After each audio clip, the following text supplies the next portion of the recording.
Mercedes weren't the titans they were expected to be last season, but with the new season comes new opportunities to shine. Their engineers have worked night and day in an effort to make the brand new W14 a championship caliber machine, and with promising new faces on the team, the Silver Arrows may just be back in contention. In today's video, we'll be covering all things Mercedes, from the team's newest acquisition Mick Schumacher to budding superstar George Russell's battle with mental health. Stay tuned. Mick Schumacher is a phenomenal driver. Throughout his junior career, he's proven that he's got what it takes to be a superstar.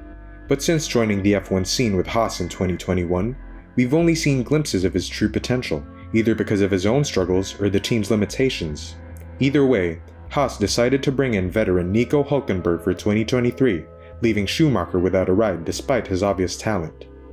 As such, Mercedes were lucky enough to scoop him up to be their test driver where he can gain experience and maybe eventually secure a race seat. Toto Wolff says they're focused on Schumacher's progress with the team, but he could leave, just like Nick De Vries did to race for AlphaTauri. Nick's uncle, Ralf Schumacher, thinks he could secure a race seat at Mercedes as soon as 2024. With Hamilton being beat by young teammate George Russell last season, Ralf has been questioning if the legendary driver will stick around in F1. Mick Schumacher, however, has kept his lips sealed regarding all the rumors that he might step in for Lewis Hamilton someday, but he's made it clear that his ultimate goal is to get back racing in 2024. I will give my all in this very competitive and professional environment and will be at all the races in the coming season. I want to position myself in such a way that I will be back on the grid in 2024. And although reports claim that Lewis will be back with another multi-year extension, nothing is set in stone. Only time will be able to provide us with clarity. Christian Horner, the boss of the Red Bull team, is all for the FIA's ban on drivers making political statements. The ban could impact Lewis Hamilton the most when the new season starts next month. The FIA president, Mohammed bin Sulayem, recently announced that drivers will no longer be allowed to use F1 as a platform for their personal political agenda. This new rule has gotten a lot of flack, and some folks are saying it's indirectly aimed at Hamilton, who's used his voice and clothing to spread messages about racial inequality at past Grand Prix events. Horner, however, is supporting the ban and thinks that F1 shouldn't be used for political purposes by any driver on the grid. He was quoted saying, "F1 is not a political sport and it shouldn't be used politically. We're a sport, we're a form of entertainment and a form of escapism from some of the going on in the world."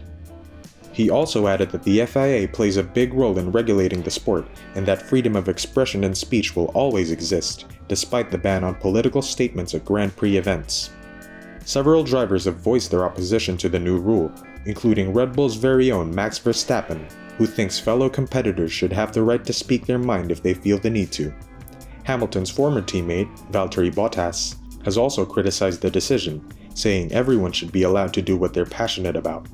If a driver violates the new rule by making political, religious, or personal statements, they'll be in breach. The FIA only approves these types of statements if they're approved in writing by the FIA for international competitions or by the relevant ASN for national competitions within their jurisdiction.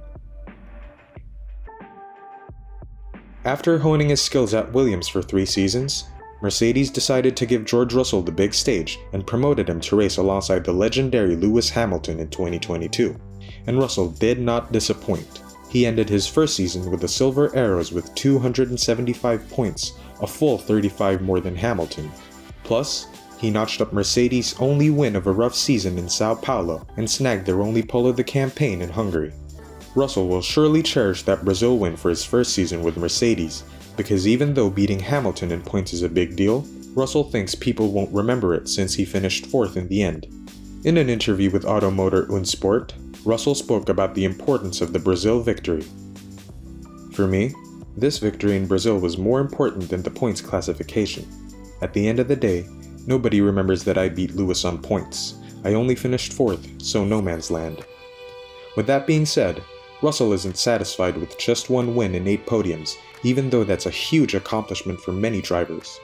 He's joining a team that's dominated with 8 constructor titles and 7 drivers' titles in the past decade, so it makes sense for him to aim high. If someone had offered me a win, a pole position and 8 podiums a year ago, I would have said, no thanks. My ambition and that of the team are much higher than what we have achieved. In 2022, Mercedes had a pretty bad season, especially by their standards. Early on, Hamilton seemed off, and the team said they were trying out some extreme setups to get more performance out of the W13.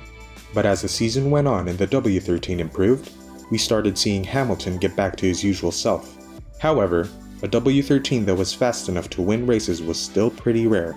The only time we saw that was in Sao Paulo.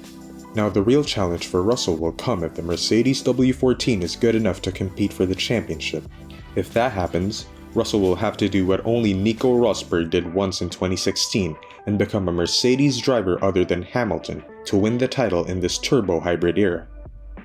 In a chat with Men's Health, George opened up about mental health and encouraged people to not be afraid to ask for help.